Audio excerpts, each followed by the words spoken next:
Thank you for making the first season of ESG in Practice a globally ranked podcast. Last season, we spoke with sustainability leaders driving change from inside big corporates. But after a year where so many of us have felt overwhelmed, disempowered, or lost, we're turning to individual change makers working outside the system.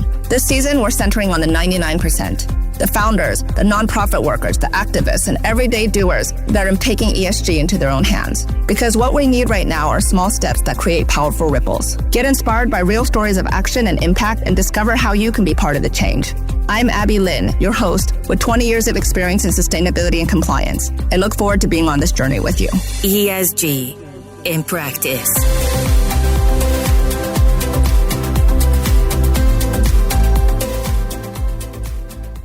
So I am very excited to be kicking off the second season of ESG in Practice. We are kicking off from the Nobel Peace Center, and we have an exciting guest named Dr. Aiko Yamashita. Aiko, can you please introduce yourself a little? Yes, thank you so much, Abbey. Really excited to be sitting here with you today and also to kickstart the first episode for this season. So a bit about myself. My name is Aiko. I have a multi-ethnical background, I could say. My father is Costa Rican and my mother is Japanese. I was born in the US. I've been living in Japan, Costa Rica, Sweden, Netherlands, Norway for my entire life. So I'm sort of nomad, could I say. And I am, my background is in computer science. I've been working with data science and AI for the last, several years, I would say. And I'm really happy to share that I'll be joining Abbey as the CTO of Fortify from this autumn. Yes, and super exciting. Actually, Aiko was somebody that even when we first kicked off, we reached out to and really wanted her as an advisor to the company and a member of the board. Unfortunately, she couldn't do that because of work conflicts, but then the timing worked out really well and we were able to grab her. When I found out she was open, we went and grabbed her, and I was so glad that we can make it happen, because I do think that your experience in AI and ESG is just going to propel Fortify forward. But let's go back and talk a little bit about your background, because you were born in the US, and then when did you move to Costa Rica or Japan? I lost track. Sure, absolutely. So my parents actually met in San Francisco. Okay. Yes, in the 80s. Actually, I think my dad even went to Woodstock and everything. So flower power and all thing. I was born there, but my mother really wanted me to sort of preserve her Japanese heritage. She wanted me to learn the language and everything. So we moved when I was 1 year old to Japan. We have a saying in Japan, mitsugo no tamashi, hyakumademo, which means the spirit you get from 3 to 5, it lasts 100 years. Oh, interesting. Yeah. So I was lucky enough to, spend my first 5-6 years in Japan, and that was the good times. I think the economic boom in Japan was really, really going forward. And so when we decided to move to Costa Rica, because of family reasons, that was a quite strong shock. Yeah. And both from a cultural perspective, but also from a financial perspective. Yeah. And I remember very clearly when I was going to start school, we were actually really struggling a lot economically, and my granddad had to go to a dump yard to pick some pieces of wood so he could build a desk. Oh, wow. So I could do my homework. Interesting. Yeah, and that period, that experience shaped a lot of my thoughts on what to do, when I become an adult. And I always wanted to study something that will give us agency, as you say, that, we could support ourselves, be independent economically. This is also one of the reasons that I studied computer science, because first of all, I was quite good at it. And I was like, oh, this is actually quite easy, and it's fun. And it has this additional sort of resilience or safety that will help me to go ahead. So this is why I studied computer science, and this was sort of like the beginning, right, of this journey that has led to us sitting here today. Yes. So you lived in Costa Rica from what age to what age? I lived in Costa Rica from when I was 6 years until I finished college. Okay, great. Yeah. And then soon you went to, which company did you? So I worked at Intel in Costa Rica for Siemens Business Services, and then I was a bit, I wouldn't say bored, but I was kind of more hungry of the world. Yeah. And since I had a U.S. citizenship, I decided, okay, I will just go to the U.S. Yeah. I would go back to Bay Area, where I was from, and I was working for a Japanese company. But then I was, looking forward to either do more study or try to find a better job, so to say. And then at that time, Sweden was kind of in the map somehow. And I was living in Berkeley at that time, and Berkeleyers are very, socially conscious. They would portray Sweden as some form of a social paradise. Utopia, yeah, exactly. And I was like, wow, okay, that sounds interesting. And so I was looking up a couple of master's programs, and I found this one in software engineering and management. So, well, I applied for it, and I went for it. Yeah. And that was a very interesting experience. Also, I would say I will locate sort of the cultural differences of like Japan, Costa Rica, and the Nordic countries like in a triangle. The most distant cultures between each other. That's true. And I was just there. I did well. It was a very nice experience. But I think one of the biggest highlights was that it allowed me to work for this medical startup. And there I was, doing everything. I was doing development, research. I was working with so many different people, like clinicians, technicians, nurses. I'm going to tell you a bit about the product. The product was actually a radiotherapy positioning system. So you will have an implant in an organ, and that implant will emit radio signals that will be captured, and it will give you the position of the organ in real time. Oh, wow. And why does this matter? It's because radiotherapy systems, they tend to treat a larger area of the organ. Yeah. Because they want to make sure that, they hit the tumor. Yeah. And that leads to tissue surrounding the tumor to be damaged. So, you don't need to throw a blaster cannon on your whole body. You just need to treat a very small area. Yeah. Exactly. I work with that product. Basically, that's where I start getting on data science. And so I really enjoyed that experience. That was the time also when I started writing papers and attending conferences. And that's kind of like where my interest for research got started. I was like, this is fun to actually talk about data and discuss results with like-minded people, to learn, to share knowledge. So that was very interesting reflection on that period of time that kind of set up the foundations for my PhD, which I found a position also by chance. But I found this position in a similar research laboratory in Norway, and I decided to take it. And this is also why I got into, from research and my PhD into the world of data science and also AI. Yeah, it's super interesting, super impressive background.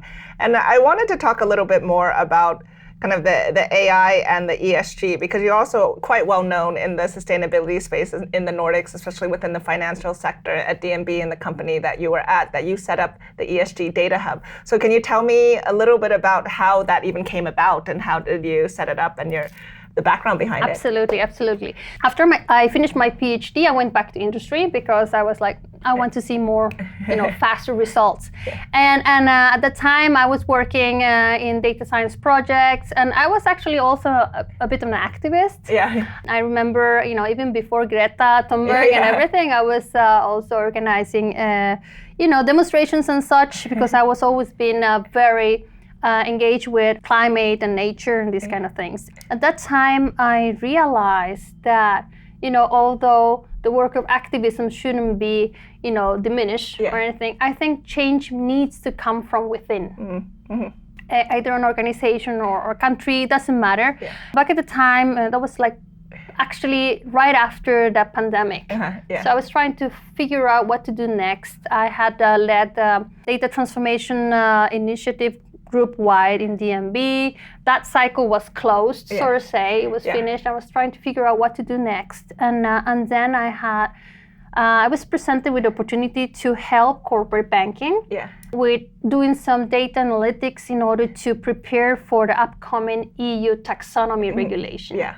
And sort of this regulation was taking all the banks almost by surprise. Yeah. Also in terms of the amount of reporting, but also the tight deadlines. And so, I had what we call hospitering in Norwegian, secondment. Yeah. And that one thing led to another. Yeah. And suddenly, not suddenly, but at some point, I was right there in front of Kjersti Bratten and the whole group management team, presenting what we worked on was like the group-wide ESG data strategy. Oh, wow. How should we go about it at group level? Yeah.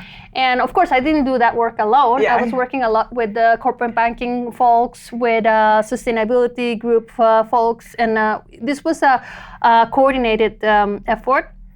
But after that was kind of the genesis of the ESG Data Hub in terms of both a section, a platform, and a way of working. Mm-hmm. So the idea was to centralize the data. There was a lot of like dispersed data silos, inconsistent data, not only of customers, but all sort of ESG data providers. So we wanted to build a cloud-based platform that could handle these things and provide these services to the entire group. And I remember, we're talking about small steps, big ripple effects, right? Yeah. And I remember myself when we had the first version of that platform, and we used something in DNB. It's called IPA. This is the Insight Platform for Analytics, which is kind of a self-service platform where you can basically take different cloud resources, could be processing, could be storage, whatever, and then you basically build a platform as like a Lego sort of way. And I remember the day we presented our first version of the green asset ratio calculator, and that was like that was a brilliant moment. I remember, we were not even a handful misfits, as I would call them, and we were there presenting these results and kind of doing it a bit in a dugnad fashion, kind of. Volunteering fashion, and I some of those were really, really engaged. They were really believing in this thing that I was doing, and they were very adamant that they wanted to continue in this journey with me, with their managers actually. Wow. And that's where kind of the team was born.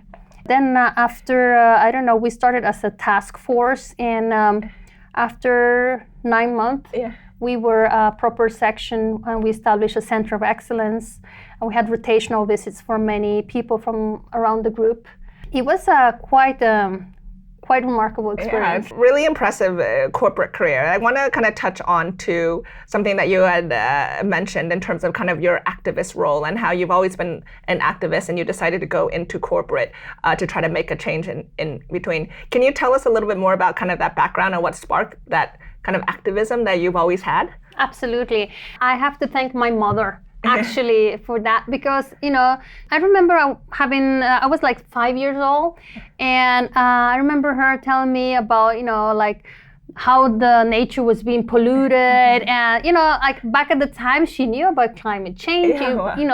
She was a quite aware person, and I felt that I needed to do something about it, and back at the time, maybe I was 5-6 years old, I had this grandiose plan. This is like in the 80s, 90s, right? So like this is very early, right? It's crazy, right? But so I had this master plan. I wanted to study 3 things. And at that time, I knew that Harvard was the best university of the world. And this is what, this is the image that you're told. Exactly. I wanted to study biology because I wanted to understand how the world, the nature works. I wanted to study economics because, the money moves the world. Exactly. And I wanted to study political science because I wanted to understand how decisions were made in society. Like, go figure. now I think, what the heck? Like I was 6 years old. Yeah, I know. I'm like, I didn't even know what political science was back then. Exactly. And so I was always very focused on nature. I was in the Scouts for 10 years, and that also gave me the opportunity. That was a very rich experience for me because it provides tremendous agency to youth. Yeah. They do things very independently. They learn to collaborate. They learn to challenge themselves. And I think that these two experiences, like my mother always sparking this need for activism, and also my experience being in the nature during the Scouts time, I think these two elements were really formative. And in my desire to improve the world, to use my brain and my energy to actually leave a better place after I leave. Super interesting.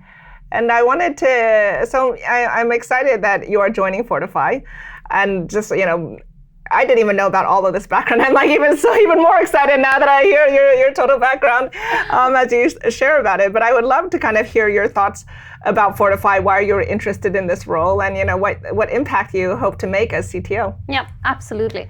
Like we've been talking for quite some time, and I saw Fortify kind of popping up in the startup scene there. Like, oh, look at what Abbey's doing. She's doing some interesting stuff. And during my tenure as the director of the ESG Data Hub, I had been working with a lot of startups. One of them, Celsia. Yeah. I knew Peter and the guys, and I worked very closely with them during their next accelerator program. And I was kind of, curious. I wanted to jump in maybe as a advisory or board member. At that time, it was not possible because DNB is quite strict with these kind of things. Yes. But when you told me that you had pivoted or that you kind of decided to focus on SMEs, I was super happy. Because not only because of the market fit, I think there is a very strong need for a solution that caters to SMEs' needs, because a lot of the products are too heavy. They are too complicated. They're not up to the realities that SMEs are facing. And I can tell you because I have worked with so many key accounts in DNB. And when we talk about corporate banking, it's a strange beast. Because, it has all these big companies, but then you have this long tail, which is the SMEs. And even within the SMEs, you have everything from this one-man barbershop to this, kind of quite sophisticated conglomerate with 300 employees doing, energy and electric transportation, right? So you have all these different things. But one thing was true, and that was that neither the systems nor the accounting or the existing systems were not made to cater to their needs.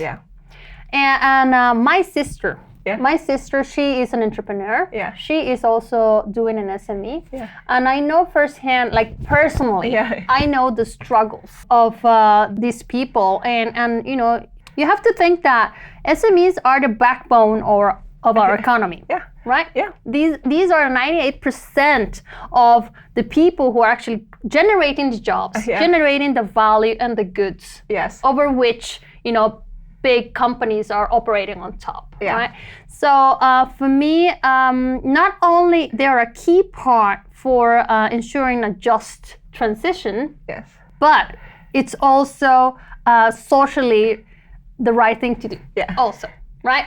So when you told me you're focusing on SMEs, I was like, oh, that's fantastic. I want to be part of that, right? And so I thought, finally, I have a setup where I can use all the experience I have gathered all these years. And in particular, the last 5 years has been like, I've been sitting in the eye of the storm. in terms of, talking with governmental agencies, with researchers, with the startup scene, within the bank, with SMEs, with large corps, and ESG data providers, tech actors. So I've been talking with all these people, and it really gives me a 360 degrees understanding on the challenges, and to be able to be in a position where I could use that knowledge to advance this agenda. I mean, that really, really makes me excited. Oh, that's so great to hear, because there's not many people that have both the industry experience and the 360 view, like you said. And I think that's also why we see the differentiator at Fortify, because a lot of these tools or traditional sustainability softwares were made for these large companies with the large sustainability teams. And these small companies were just left behind. And they want to do something, but they can't afford the current solutions. They don't have the time to manage the current solutions. They don't have the resources. So to actually kind of go against the grain and say, okay, we're going to focus on these small, medium-sized companies, because I truly believe that people want to do something good. That's the optimist in me, but they want to be able to do it in a much more efficient way. And it can be done. And I do feel that the industry has overcomplicated things for short-term profitable gains, hours billed, and that small, medium-sized companies can do this a lot more efficiently than what they've been provided. So I'm super excited that you're joining. Abbey, and I can tell you, we are seeing a clash of worlds. Yeah. Because you see, on one hand, you see these big corporates and also regulators coming up with a lot of requests for data and information, and then kind of push it down, it trickles down into smaller actors and SMEs and small companies, and they're asking for data that they don't have, it doesn't exist, or it doesn't even make sense based on their context. Exactly. Right? And so how to bridge that gap and how to really make sure that we are enabling the transition, but based on the realities and the context of the companies. I think this is a $1 million question. Yeah. Oh, I'm so excited that you're going to be on the journey with me.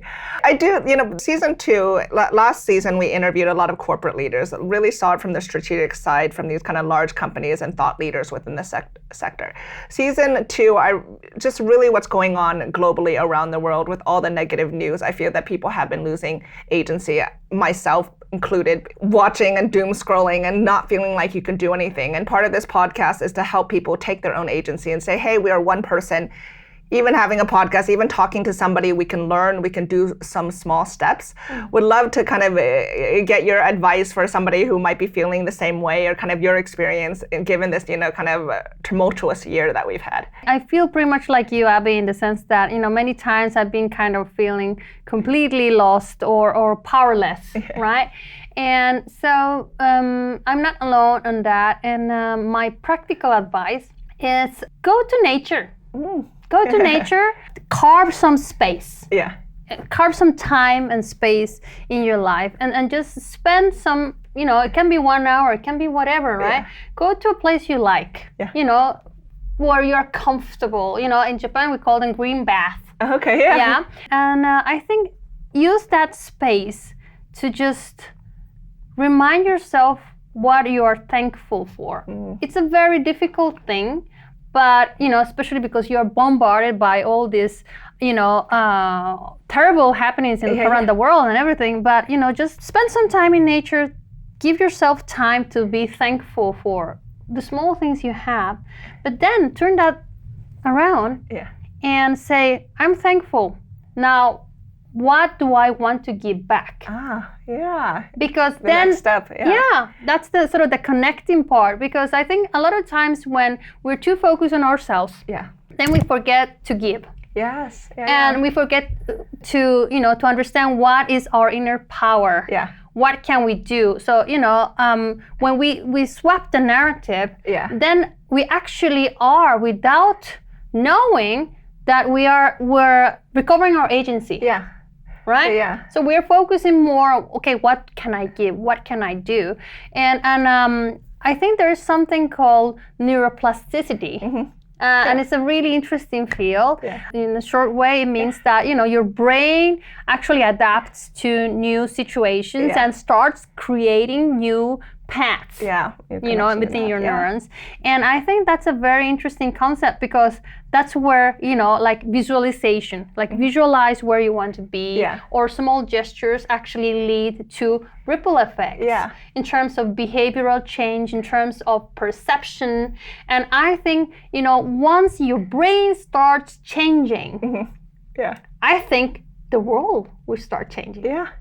Oh, that's so great, because I like how you take the gratefulness, because I think there's a lot of, thoughts about like, be grateful, everyone's grateful for what they have, but they say, okay, what now you are grateful and you have a lot, what are you going to do about it to make it a more of a fair and balanced world? And I love that. And I love the going to nature, especially we're in Norway where there is a lot of good nature, but I think that pause is also very important, because I felt like that, especially for myself, I have 3 kids, startup, work, running, you're on the hamster wheel, you don't take that pause, you're in survival mode, and then you're being bombarded with like so much news and you don't know what to do, and you're kind of like, I was doom scrolling, and at the end I'm like, I need to stop. I just need to stop, start walking the dog without any headphones on or anything, just to kind of think and have that. I think that pause that you give yourself gives you space for that gratitude and for that next step. And I think we as a society need to pause a little bit more so that we can take our own agency, and then these small steps will help ripple into bigger ones. And I think that is part of the drama, or the goal is to kind of disable you to kind of this fight mode that you don't want to do anything, but really we need to pause to create that space for change. So I think that's really well said. I really like what you said about people taking more agency. And I do think more and more people need to do that, especially in the climate that we're in. I'd love to see how that kind of translates to small, medium-sized companies and what small, medium-sized companies can do. Because I do feel that I hear, oh, we don't have an impact, oh, we're so small, we can't really do anything. Let's leave this up for the big players. What is your kind of advice to small, medium-sized companies that are kind of interested in the sustainability journey, but maybe haven't done anything yet? Yeah, so I always go back to the individual, because, a lot of SMEs are one-man company, right? So I think in terms of like small steps that, can actually escalate and have this ripple effect, I think you should first remind yourself, what is your heritage? Like what do you want to leave behind yourself as an individual, right? And I think after that, you need to reflect about your company in relation to that mission, that goal that you have, right? So what is your legacy going to be? Is the company or the direction of the company aligned with that legacy, with that goal, or is it not compatible?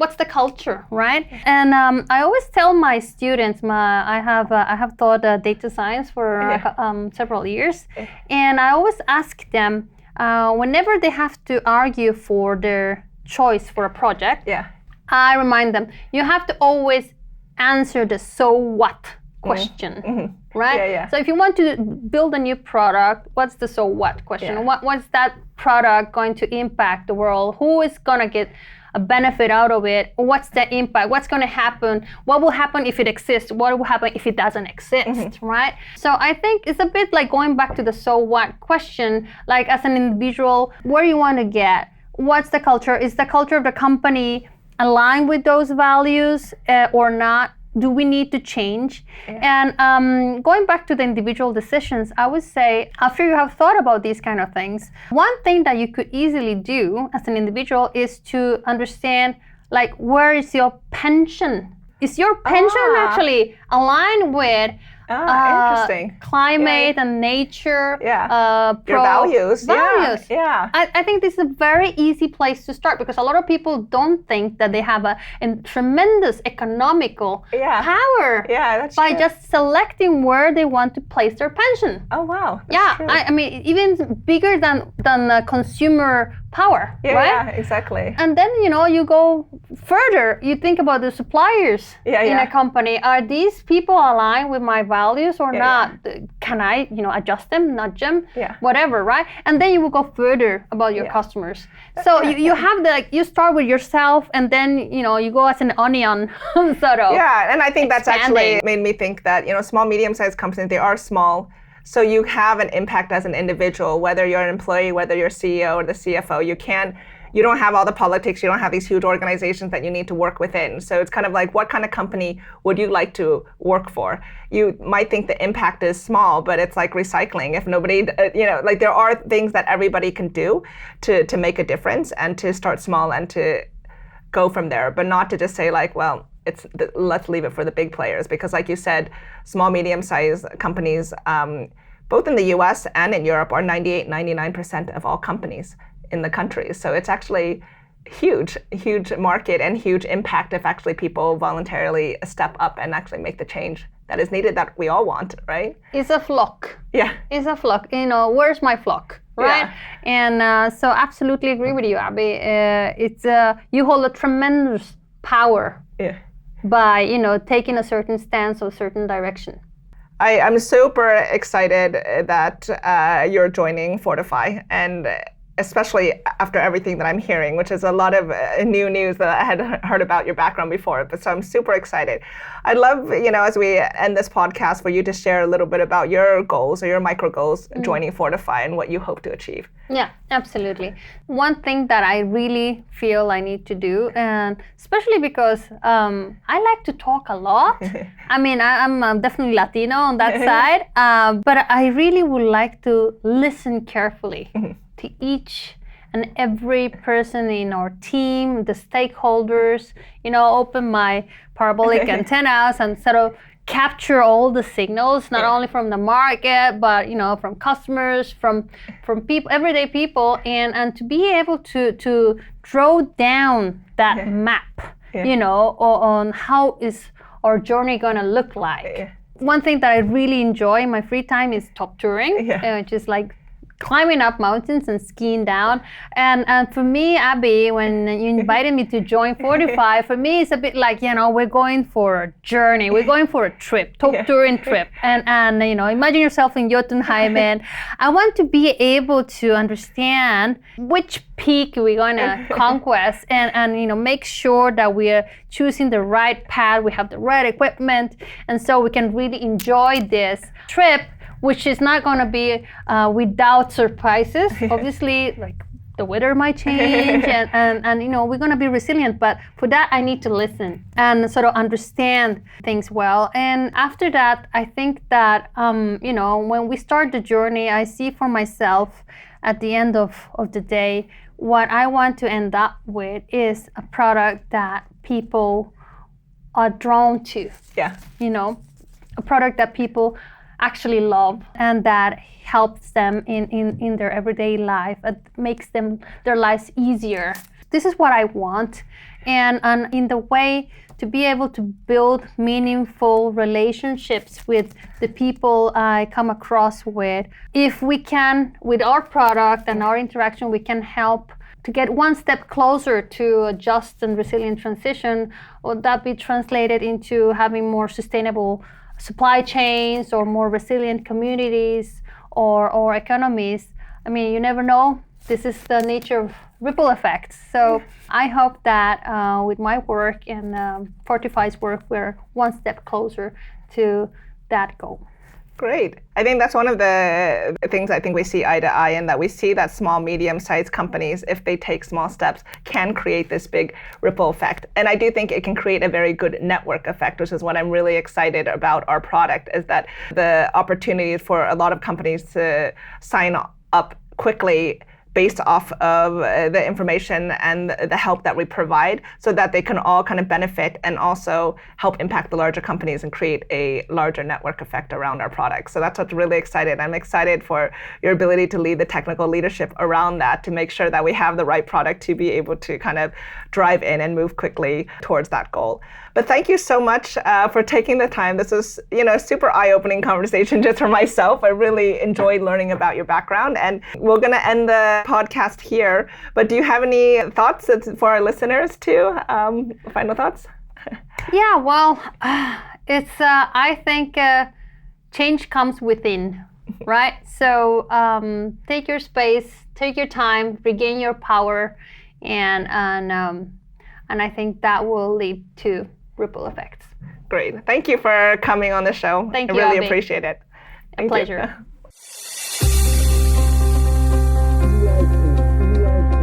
ESG in practice.